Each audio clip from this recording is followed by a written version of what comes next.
Welcome back, everyone, to another episode of the Pathways to Success podcast. I am in studio with Robert James Collier, the founder of Entrepreneur's Dinner and recent TEDx speaker. Robert James, my man, you're back on the podcast. Glad to be back, buddy. Good to see you. Good to see you. So much to talk about. So first off, how did you get this TEDx speaking opportunity? That's legit, man. Yeah, it was a great opportunity, and I'm glad I took it. But essentially, I connected with one of the TEDx team individuals, and they just suggested that I apply for it. And so I went through the application process. I submitted a pitch video, and so what happens is you can go through the application process, you submit a pitch video, just basically describing what it is that you want to speak about, and then they have the committee to review it. And then based upon the number of speakers that they have, they move you on to the first stage, and they say yes or no, and then they whittle you down to the second stage of applicants as well, and that determines whether or not you're going to be a speaker. So is there always kind of like an open casting for people to submit stuff? Like are TEDx events constantly looking for speakers, or how does that work? You know, because it's TEDx, each of those is going to be different. Right. But typically what happens is they're going to do an open casting for it. So they allow people to apply to speak at the TEDx event. And yeah, you can apply. They also have people who they request to speak. And so I was kind of a little bit of both. They both invited and accepted me. Either way, you go through the application process where your talk is being reviewed by the committee, and then they decide whether or not they want to accept it. So what do applicants know ahead of time? Like, let's say, for example, I wanted to do a TEDx talk. Do I just go to their website and look at events and see what the content they want to create is? Like, how does that work? Yeah, so it depends on where you're going to be at. But you want to have an idea of, in your city or or somewhere else, where are they doing the TEDx talks at? So for example, in Dallas, we have a TEDx SMU, which is one. And you have TEDx opportunities all throughout the city. But depending upon where it is, then you find out what the theme is. So the one that I did, the theme was connect. And so I wanted to make sure that I had a topic that was going to be centered around connecting. Right. And so depending upon what the theme is, you want to get a talk around. Right. You want to craft the content around the nature of the. It's funny. Just the way you're looking at me, I don't know. I saw something in your eyes, like you're like, oh, that's awesome. Oh, man. That's awesome. So, okay, cool. You threw me off. So, so how was it? How was the experience, man? Like I saw. Is it on YouTube yet or no? No, it's not on YouTube yet. Okay. Yeah. So, but we'll just finish up that thought. Right? Yeah. So depending upon where it is, you're doing that's awesome. What? Okay. Yes. All right. Yeah. So depending upon where it is that you're gonna have the TEDx talk, so you want to figure out what their theme is, and then based on what? Why can't you get through this? Oh, you know what you're doing. You're doing it. What am I doing? I don't know. That right there. Oh, that's awesome. It's a good thing this can record up to 2 hours. Oh wow. Okay. All right. What are we talking about? We're talking about TEDx. All right. We're talking about TEDx and the theme. All right, we got this. Gotcha. Ready? Got it. Let's do this. Let's do it. All right. So. I'm good, yeah. All right, cool. Zen. Yeah. All right. So depending upon where it is that you're going to be speaking at, you want to figure out what the theme is for that, and you want to make sure that your topic is going to be something that will contribute to that theme. Right. And you go through the application process, you submit your pitch video, and if it's in line with that theme and it's something that they feel is going to be impactful to their audience, then they'll look at accepting you for it. Gotcha. Do you have any idea how many applicants there were, like you were submitted from? Yeah. For this particular one, there was, I believe, either 100 or 200 applicants. Wow. Yeah. And how many speakers? I think it was 12. Dude, that's legit, man. So how was the experience, man? It was awesome. Yeah. Yeah, it was both up and down, honestly. Why? Well, when we talk about the experience, the actual speaking portion was awesome. And I'll tell you a little bit about that because there's some funny stuff that happened. That was cool, though. Yeah. But prior to and you and I talked about this at some point, but prior to, it was, there was a point where it was stressful for me. And I don't get stressed out much, honestly, I would never guess if you were stressed. You're like one of the most chill guys. Even when, thank you for allowing me to be part of the experience of the whole prep work that you were doing, because it was so cool to see the evolution and how you changed it to have that final result. It was really cool, man. Yeah, well, thank you. Really Sincerely, thank you for being a part of that and helping me out and donating a facility and giving me feedback for it. For sure, man. That was really helpful. But what I mean by stressful is that with a TED Talk or TEDx talk, it's not like a lot of the other public speaking forums that you may do. So give me an example. If you have a motivational speech, or you're going to a talk and your intent is to inspire people. Sometimes you can deliver those topics and you can just be in the moment. You can just deliver what it is that you're thinking at the time. And there's a different level of energy that you're giving to the crowd, right? Because you want to inspire them. You want to have them take some action. Typically with TEDx and TED Talks, it's just a lot more to the point, a lot more potent and concise. So it's not a point where you're trying to motivate anybody necessarily. You're trying to spread a worthy idea, and you're trying to do it in the most succinct way possible. So what you'll find is that some of the most popular TED Talks are not those where they're, it's a lot of hoorah, but it's actually very, I won't say somber, but it's just a lot more mellow, and it's a lot more potent and to the point. So I share that because with TED Talks, they want to make sure that not only the audience is going to get a lot from it, but also that people online are going to get a lot from it as well. So the preparation process is fairly extensive. So the point that was stressful for me is that I was working with the TEDx team, and essentially I hadn't completed a first draft where other speakers were on their third and fourth drafts. Oh, wow. Yeah.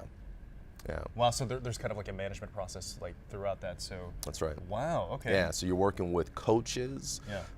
You can work with the organizers and or director of it, and they're trying to help you along that path because they want to make sure that their event is going to be successful as well. Right, yeah. And so if you're falling outside of that path, naturally they can get a little bit worried. Yeah. And for me, I wasn't in line with some of the expectations that they had for speakers at that time. Really? Yep. Again, because I hadn't done a first draft where others were on their third and fourth drafts. Yeah. And so that caused some stress for me. It, flat out did. Was that the videos that we were sending in ahead of time, or is it a written? That was afterwards. That was afterwards. Yeah. But by the time we did that video, if you recall, that was the first time I had ever run through it, either in my head or in person, right? And so the drafts, the first draft. To give you an example, one speaker, so we did our TEDx, we did that in October, late October. One or a couple of speakers had their talks done in June. Wow. Yeah, and you and I went through our run through in October. Right, and that was the first time I did it. So to give you kind of a comparison between myself and some of the more super prepared speakers, not everybody doing a TEDx should expect that of themselves, but that's just kind of one comparison. So yeah, and what I learned from that though was really helpful. The main thing that I learned from that part of the experience was that I can't rush my process for anybody. My process is my process, and although it's a TED Talk and it's a TEDx talk where you need to be more prepared, what I found was that I was causing myself undue stress because I was trying to fall in line with their expectation for where I should be rather than my own expectation for where I should be. Right. Yeah. So what I did a couple weeks prior is, honestly, I spent like a few days just watching YouTube videos and not even necessarily TED Talk videos. I'm talking like just basketball and just chilling out. Yeah, I just wanted to chill out and just decompress. And then I came back, and what I did was a couple things. One is I changed my topic, I think 3 weeks prior to the actual TED Talk. Yeah. Completely changed the topic. Something that I didn't have a draft for. Right. But it was something that I felt was a lot more meaningful. I changed the topic. I didn't have a draft for it. I couldn't present it to him. I just said, as the speaker, this is what I want to deliver because I think it's going to be the most meaningful. And if I can do the best job that I can, then it's going to end up having a good product for you all as well. So we went with that.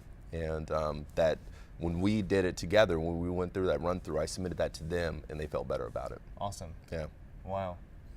So tell us about like the few days leading up to the event. Like, how did you feel? Was there any kind of last minute preparation that you did? Like, walk us through that. Yeah, so the preparation for the actual event was basically spending nights up until 3, 4 a.m., going through more research on it and just kind of compiling the research. And then maybe a week prior to the actual event, I stopped researching. No, that's not true. I still continued some research, even like four days into it. Yeah. But I had compiled the majority of my research, and then I was just writing bullet points. So I wanted to know, if not the exact words that I was going to use, then the core idea of each and every single line for the full 18 minutes of the talk. And so I'm doing bullet points for every single talking point, from here to here to here, all the way through the end. And I'm doing that roughly until like 4 a.m., 3 a.m. some nights. Wow. Yeah. Then after that, we went through and ran through. So there's an actual rehearsal that you do at the venue, right? There is. Yeah. Yep. Yeah. And prior to that, we did one. Cool. We'll edit that out, yeah. But yeah, we went through 2 rehearsals together, and then you actually do a rehearsal at the event as well. Cool. Yep. So it's basically just kind of preparing for the talk itself, trying to mentally prepare for it as well, and yeah, and then you get to the day of. And so to share with you like the experience the day of, for me, I woke up that morning. I woke up late. I woke up around 11 o'clock. Wow. I got out of bed around 11 o'clock. Yeah. Okay. Well, yeah. 11 o'clock. Yeah, the night before, instead of prepping, I watched the Lakers play. I wanted to see Lonzo Ball, so I watched the Lakers play because I don't watch TV at home, and I was in a hotel, so I was like, all right, I'm going to watch some Lakers basketball. So I watched basketball the night before. I got out of bed late. I ended up doing a workout, and a little bit before the talk, maybe 3 hours before the talk, I just prayed. I learned something from Floyd Mayweather. Floyd Mayweather, I think it was XXX, ended up coming into the locker room before one of Floyd's big fights. And he's like, hey, Floyd, I don't want to bother you. I just wanted to come and say hey. And Floyd's in there just chilling, watching TV. He's like, hey, come on in. And he's like, hey, I don't want to bother you. XXX is like, hey, I don't want to bother you from any of your prep you're doing. He's like, no, come on in. We're just hanging out. And they're just sitting there talking while he's watching TV, just kind of hanging out, and just super like chill atmosphere. And XXX is like, all right, well, I'm gonna go ahead and leave. I don't want to take up any more of your time. He's like, come on, man, we're just chilling, we're just hanging out. And he asked him, he's like, how are you so chill? Yeah. And Floyd said, I've done all the preparation that I could to this point. Right. There's no worry, there's no need in me worrying right now, because if I'm worried, that means I haven't done all the prep that I should have done and that I could have done. So I've done everything that I could to this point, and now I'm ready to go. And that stuck with me. I think that was in the book Tools of Titans by Tim Ferriss. Yeah. That stuck with me because at the point that I was for the day of and the night before, I've done the prep that I could have and should have done. There's nothing else that I'm gonna add at this point that's gonna take it over the top or help me out. I just wanna make sure that I have the right mindset. So what I did is I prayed to God. I said, God, I've done what I could and should have done to this point. Now it's on you. Now it's on you. You take care of it. I'm not going to worry anymore. And I didn't. And that gave you peace? It did. Yeah, it did. Interesting. Yeah. It allowed me to not only believe in myself, but then also put that faith in God that whatever's going to happen at that point is going to happen. Yeah. Yeah. So minutes right before? The minutes right before, very calm, just. Do you get nervous when you speak in general or no? No. I think every speaker has some level of either awareness or focus or some level of nervousness, but I don't really get nervous. I kind of channel that energy into more like focusing on what it is I'm going to be doing, and wanting to remain present as well, like be there for it, and so that I can recall that experience and just like enjoy it. So moments right before the talk, I'm sitting backstage, and it's in this nice theater. I don't know what the numbers were, but based upon one of the pictures that I saw, it was probably 500, maybe 1,000 people. Yeah. Somewhere in between there. I remember there was a balcony. Yep. Yeah. Yeah. So there's it's a theater, and there's people on down below. You're speaking up here, and then there's two balconies where people are as well. And so you're looking at the people down here, you're looking at the people up here, you're looking at the people over here as well. And the interesting part is that it's dark. So at most speaking venues, you see the people that you're interacting with, right? Yeah. You get to see their eyes, you get those visual and cues that you can feed back on. With this one, it was dark, so you can't actually see the people. You couldn't see them? You couldn't see the people. Beyond the first row, you couldn't see them. Did that help you, or did that distract you, or what? It goes both ways. Yeah. For me, I like to see people because I like to have that interaction. I like to be able to look at somebody in the eyes for a few seconds. Exactly. And there's a human element there as well. That when you see somebody's eyes and you kind of, we were just laughing there, a minute ago. Like, you lose that when you can't see everybody. Right, yeah. So I'm not sure. We'll have to see what the video looks like when it comes out here pretty soon. But what happened was I went from backstage, they called me up and you're gonna be next. So they're micing you up and everything. And then they were gonna call me on stage. And I was like, I wanna be present for this. This is cool. And so he says, Robert James Collier. And I'm like, oh. This is for real. This is cool. It's gonna happen. Yeah. So I walk up on stage and then I just began my talk. The talk was going well. People were laughing. People were, pretty heartfelt because there's some things that I talked about from my own personal experience and some things that's happened with my family and other people as well to deliver the point of the topic. And so definitely got some great feedback. One of the funny things that happened, all right, is, and you won't be able to see this on the TED Talk, is that I forgot what I was gonna say. Really? Yeah. Like, how far into it? It was less than 5 minutes into it. Wow. Yeah, probably within the first 3 minutes. And what was it? Was it just silence? Yeah. So what they, just absolute silence, bro. For how long would you say? All right, so like 10 seconds. Wow. Yeah, dude. That's at least what it felt like. Were you moving? No. So what they tell you is that if you go to your TED Talks, you'll notice there's a big red circle that all the speakers are standing in. Yeah. And they do that because their video, they're recording you. Yeah, it's your mark. Right, exactly, that's your mark. And so they want you to stay inside of it. What they tell you is that, hey, if you forget your words, and of course you're like, I'm not gonna forget my words. Right, yeah. that doesn't apply to me. If you forget your words, don't say or don't stumble your way through it, and don't move around. Just stay absolutely still, right where you are, recollect your thoughts, and then begin once you figure it out. And they want to do that so they can edit it out. Interesting. Okay, yeah. So the natural human reaction to something like that is to begin fidgeting or moving around or whatever. I forgot what I was going to say. So I'm standing there, and I'm not nervous, but I'm just standing there kind of like this. And I'm thinking like, what do I say next? What's the next thing that I say? And this is going on, right? Like it hasn't been 10 seconds yet. Yeah. And so this is going on for what feels like 10 seconds. I'm just gonna stand there. Was it panic? What was the feeling? It was like, Oh my God. it was like you're delivering a TED Talk, you forgot your words, and what's next? Just figure it out.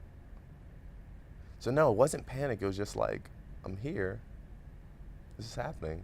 What's the next words? In about 8 seconds through it, somebody yells something out.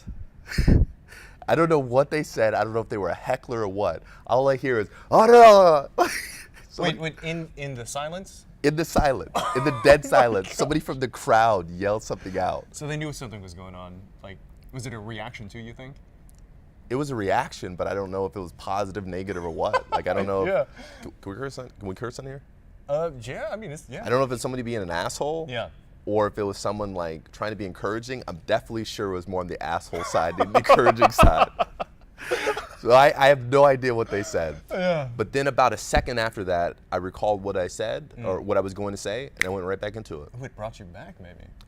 I don't think it did. I think I was recalling what it was that I was going to say right before it happened. Then somebody said something, and then I just went right back into it. Wow. And I delivered the rest of the talk. You want to hear one of the funniest parts? Yeah. After the talk is done, we go to this bar. Yeah. And there's people that recognize me and they're talking to me and they're like, oh, you did this awesome talk. And we're just kind of talking and everything. They're like, oh, you did a great job and all this. And I mentioned, I was like, yeah, except for that one part where I forgot my words. And they just kind of look at each other. There's 3 of them. They're just kind of like, we thought you did that on purpose. Oh man, you know what? That's interesting because you are very comfortable with silence because I've seen you speak before, Sure. and like you're okay with just silence and like you really are just calm in that moment. Wow, that's interesting. Yeah. I thought you did that on purpose. Yeah, they were like, we thought you were trying to deliver the point. Yeah. We thought you were like trying to drive home the. That was amazing. Yeah. We thought it added something. Yeah. You know? Oh, that was hilarious. What was the point that you were making right before? Let me think where I forgot. It was that I was talking about how technology allows us to be further disconnected. Disconnected? Yeah. And then you disconnected from what you were talking about. And then I connected back, yeah. Yeah, I was talking about how technology, the usage of it that we have has created the separation between intimacy and connection between us. And so I forgot one of the lines that transitioned to the next thought, and then I recalled it and finished it up. Wow, that is awesome. Yeah, it was what do you funny. think about that? How does that all play into your mind? Like, was that a good thing? Was it a bad thing? Like, how do you process That pause? piece of it? Yeah. It was a thing. It was Yeah. part of it. Yeah, it was.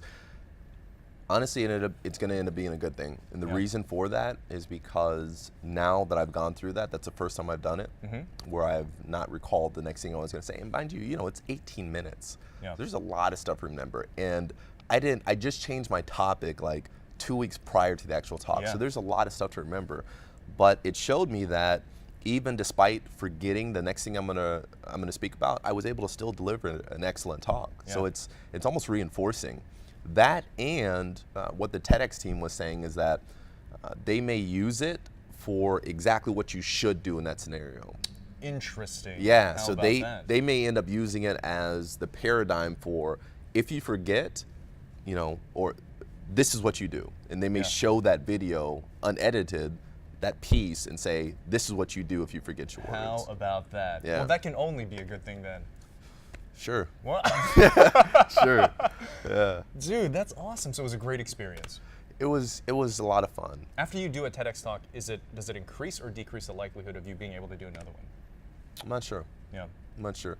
I don't think that there's any limit on how many TEDx talks that you can do. Yeah. I think I know of someone who's done either 4 or 6. Okay, got it. So that does exist, that you could do multiple. Yeah. My hope is to do a TED talk though. Yeah. So I'm hopeful that, and I haven't seen the video, mind you, but I'm hopeful that if the video is good and it catches on, that it will somehow help me to deliver a TED talk in the future. So do you have to do TEDx before you can do a TED? You don't have to. No? No. If you're someone who's well known, business leader, former president. Straight to the platform. Yeah. Exactly. Gotcha. But what I found is that among the most popular TED Talks that you find on the TED.com website, Ken Robinson, Brene Brown, Simon Sinek, the majority of those are TEDx talks. TEDx They're talks. not actual TED Talks. Right. Yep. Awesome. And so those people, Brene Brown, Simon Sinek, they were later invited to do TED Talks as well, based off of the success of their TEDx talks. Awesome. Yeah. Well, I don't want to create any spoilers for people as far as like actually experiencing the talk. Well, when is it going to be live? Is it going to be in time for when It I won't release be. this one? It will Okay. be live. It's supposed to be live sometime around Thanksgiving. Yeah. Yeah. Okay. Well, give us a little bit about kind of the content and like what people will experience from the talk. Absolutely. So what I talked about is the state of where we're at, where despite being more connected, people report feeling more disconnected, right? We have this technology and this ability to be connected to each other in ways that we never had before in human history. With that being said, 72% of people report feeling lonely or isolated even when surrounded by their family and friends. So it's this weird paradox that although we can connect more than ever, we actually feel more lonely and more isolated. And how technology has contributed to that. But in my opinion, the way that we form these connections, we form these bonds again is through intimacy. And it's not the intimacy that we've defined in the past as like this closeness relationship. It's not the sexual kind of intimacy. The way I define intimacy is in, to, me, see. And that's seeing into me. And that's a union between the seer and the seeing, requiring both of those two. Is that a unique interpretation of that, or did you hear that from someone else? I haven't heard it from anybody else. That's pretty cool, man. Yeah. Into me, seeing. Yeah. And so that's seeing into me and allowing yourself to be seen, the true inner parts of you. With that, I think that the people in business, the organizations, the brands in business that prioritize intimacy as opposed to profit and some of these other things are going to find that they'll have greater profits. Not only that, but in a world where there's so many options, where you can go on Netflix and you have hundreds and thousands of shows, but there's not just Netflix, there's Hulu and Amazon and all these other options. Right. Those companies, those brands, those organizations that prioritize intimacy will now become the obvious choice in a world full of Me Too's. Yeah. Because it's that level of intimacy, it's because I have a connection with Julian Placino that I watch the Pathways to Success podcast, and then I'll follow you around for the other things that you're doing. It's because I know you as a person, I see into you. And so that's what's going to allow people to develop a connection. That's what's going to allow people to make their names known and to continue developing a brand throughout what it is that they do. And it's not true it's not just true for individuals. Yeah. Nice. Life happens. Man. Yeah, man. Yeah. And it's not just true for individuals, but it's true for some of the big brands as well. Yeah. I found that companies like Apple, they actually, one of their biggest marketing points was that they wanted to develop an intimate connection with their customers and consumers. That was at the very beginning of what they did. And it's companies like Google, it's individuals like Ellen DeGeneres and all these people. So this level of intimacy, although people may not have thought that before, they may not have vocalized it, intimacy has been at the heart of their success. I'm just now potentially going to be one of the microphones, one of the megaphones that's saying, hey, I found this thing, I discovered this thing, you guys need to implement it. Yeah. Wow. So did you have a particular audience in mind? Like, who would benefit most from this talk? The audience is entrepreneurs, aspiring entrepreneurs, people currently in business, people who have personal brands, business brands, and organizations in general. It's really just anybody in business. I made sure that it touched upon those people, including employees, and how employees, even if you're not interested in entrepreneurship, how employees can benefit from intimacy. And I use research, I use facts, I use statistics, all these things that back my discovery, that back this finding. Yeah. Gotcha. And you mentioned that you changed topics a few times before the talk, so I'm curious, like, why was this one you were most passionate about this versus the other ideas that you scrapped? One of the things that Chris Anderson, and that's the founder of TED, he has a course that you can take that helps you with delivering a TED Talk. And I went through the course, and one of the things that Chris Anderson says is, think of your talk as a gift. Think of it as something that you want to deliver to the audience. Remove yourself from it, remove your ego from it, and just allow yourself to present this gift to the people that are seeing you speak. Right. And so I wanted to deliver something that was going to be impactful to not only the people within the audience, but people watching it on video, and something meaningful that they could take away from and also apply. So that's why I chose this topic. There was another topic that I was looking at doing, but I just thought it was sort of a novelty as opposed to genuinely impactful. What was the topic? It was business cards are dead. The idea that business cards are just this microcosm of everything that's wrong with networking. Yeah. Super transactional. In fact, 88% of business cards that are received are thrown away as soon as someone gets home. It's devastatingly ineffective. Yeah. Right? 9 out of 10 people are going to throw away the business card that you hand out. Right. So that was going to be the topic, and just kind of promoting that idea that we shouldn't hand out business cards, and instead we should develop genuine connections. But what I found is that the foundation of that was this topic of intimacy. Yeah. Right? Like, that's the core, the overarching theme of that application of business cards is that by creating more intimacy, you'll have better connection with your customers, your potentials, your leads, all that. Yeah. Yeah. Well, I think that's a very valuable topic, and what's interesting is not only is that your message, but I see you do it in your business. So catch us up on Entrepreneur's Dinner. I mean, it's amazing to see you evolve as an entrepreneur, and I'm so grateful to be your friend. You know what I'm saying? So catch us up. What's happening? The evolution of? Yeah. So You and I first met almost a year ago. Has it been? Yeah. Wow. The one that I went to was last December. December. Okay. Yeah. Yep. Okay. Yeah, and that was the third dinner that we had. Okay. Yeah. So Entrepreneurs Dinner Dallas 3. We had it at this nice loft in downtown Dallas. Yeah. We had. It was amazing. Yeah, it was cool. Like Yeah. 24 entrepreneurs there. Just a really cool event. And what we've done with Entrepreneurs Dinner is, well, first, for those of you who don't know what Entrepreneurs Dinner is just this curated, invite-only, intimate dining experience that is for entrepreneurs and aspiring entrepreneurs to share what their business is, what their biggest challenge or hurdle in business is, and then most importantly, how you can help others. So Entrepreneurs Dinner hosts these events typically at private residences, these beautiful private residences. We have private chefs that serve delicious 4-course meals. We have bartenders that serve mixed drinks, and then videographers that capture the entire thing. So with that said as a context, we previously had just these amazing dinners bringing people from all over Dallas and even outside of Dallas and different states. And what we've evolved to this point is that we're now attracting people not just in Dallas and Dallas-Fort Worth Metroplex. We're attracting people from different states all throughout the country. We've had people fly in from California. The dinner that you went to, we had a person flying from California, from Washington, D.C., and from Virginia. We've had people fly in from Minnesota. We've had people fly in from Michigan, all over the country, New York.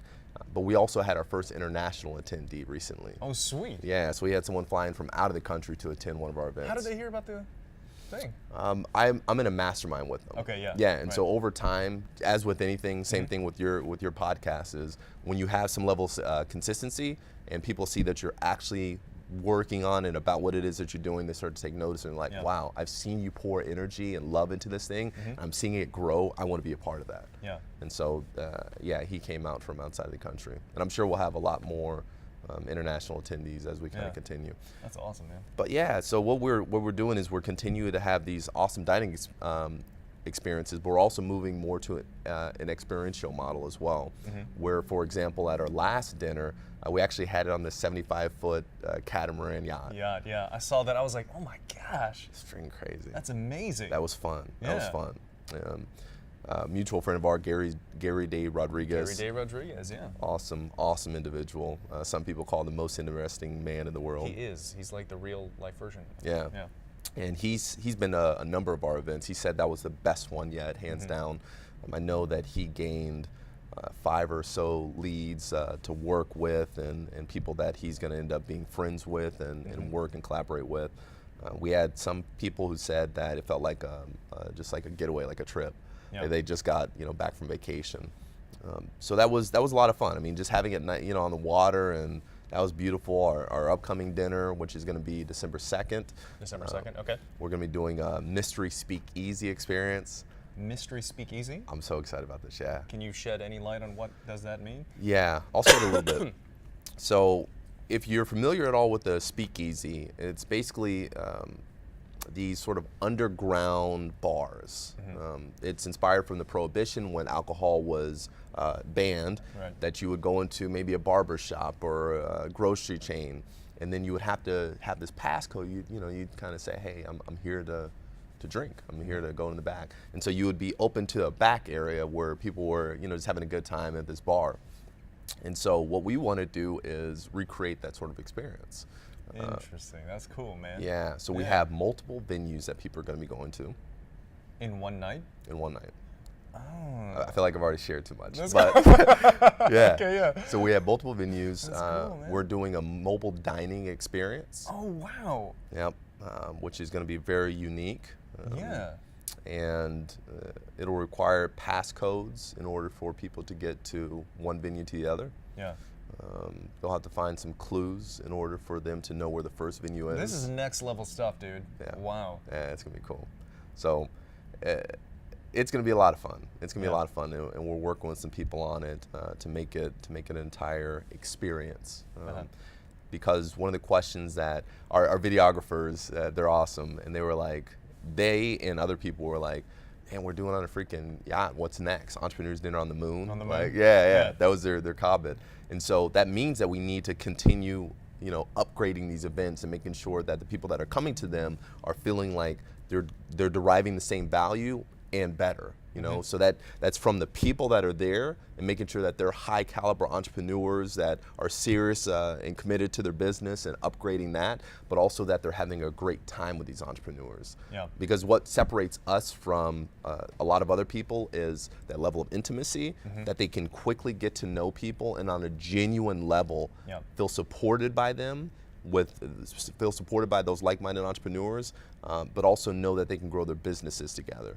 That's one of the things that separates us. But the other is just that, they're coming there, they're having fun. They know that the level of entrepreneurs there is a high caliber, and that allows them to be just more relaxed and to share some things about themselves that they typically wouldn't do.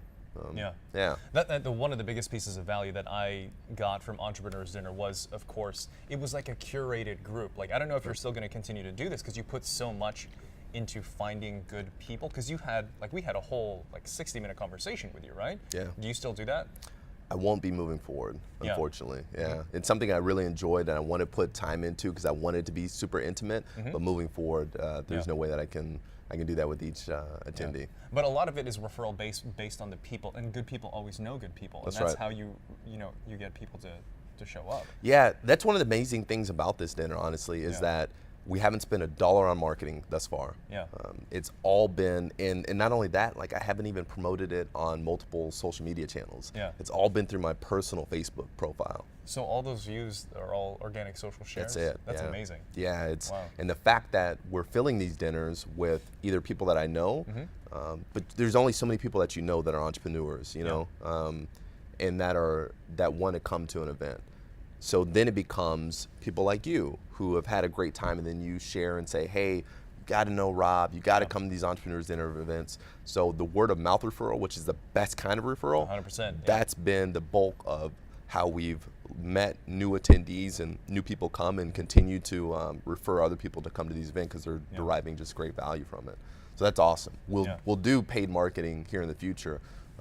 But the fact that we've grown that way it says a lot about the value that people feel like they get from the events. So tell us the vision, tell us the future. What do you imagine Entrepreneurs Dinner, what is it going to be?